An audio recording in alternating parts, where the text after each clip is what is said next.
Hare Krishna. Go beyond polytheism and monotheism to polymorphic bimonotheism.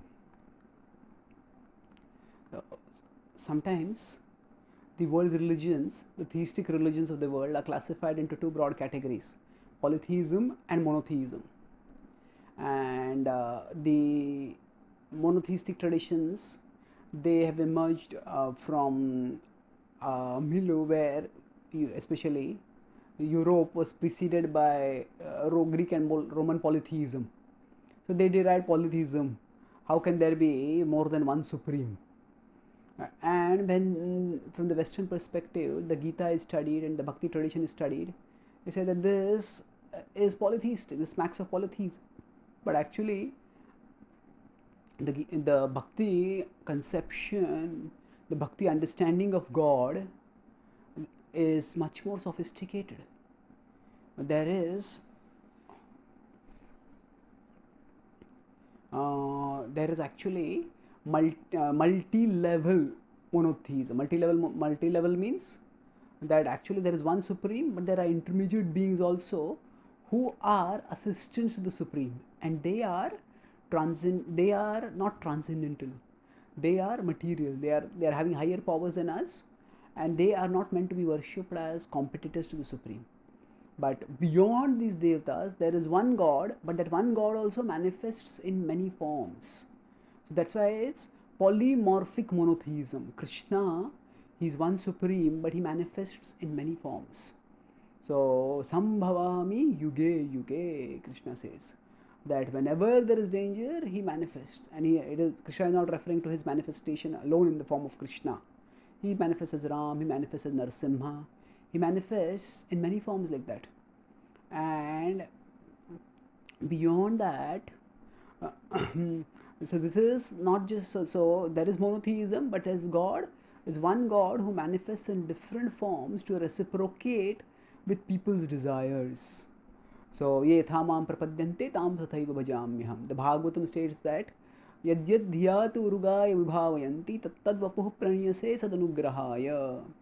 The Bhagavatam says that as first the Bhagavad Gita gives the basic principle that as all people approach me, I reward them accordingly, I reciprocate accordingly, and then the Bhagavatam says that according to the way we try with the bhava, yadyad dhiya, with the kind of intelligence, with the kind of disposition, consciousness, to urugaya vibhavayanti.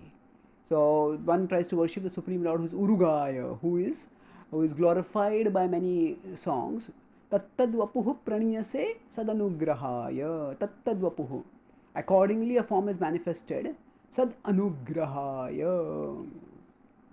For by the truth is manifested that way. To have mercy on on those devotees who is worshipping in a particular form, Krishna manifests. So this is polymorphic monotheism. There is one God, but he manifests in many forms. And then it's not just polymorphic monotheism. Sometimes people ask that why should God be male? Is this male chauvinism? No, the Bhakti tradition reveals that God is not just male. God is manifest as a divine couple.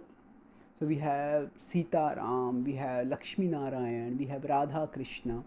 So now both of them in the Bhakti traditions are considered to be divine, and in that sense it is one God who manifests as a divine couple, and like that.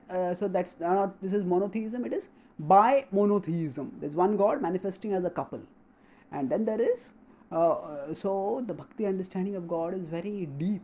It is uh, when approaching, we need to go beyond the categories of monotheism and polytheism to understand that the Bhakti understanding is of polymorphic by monotheism.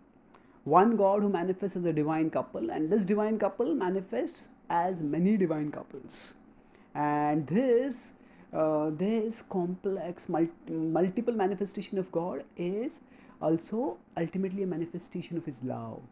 That he is such a supremely loving person that in order to reciprocate with different devotees in different moods, He manifests in different forms, and thus the complexity of the philosophy complexity of the conception of God culminates in appreciation of the immense sweetness of love that underlies this complex conception.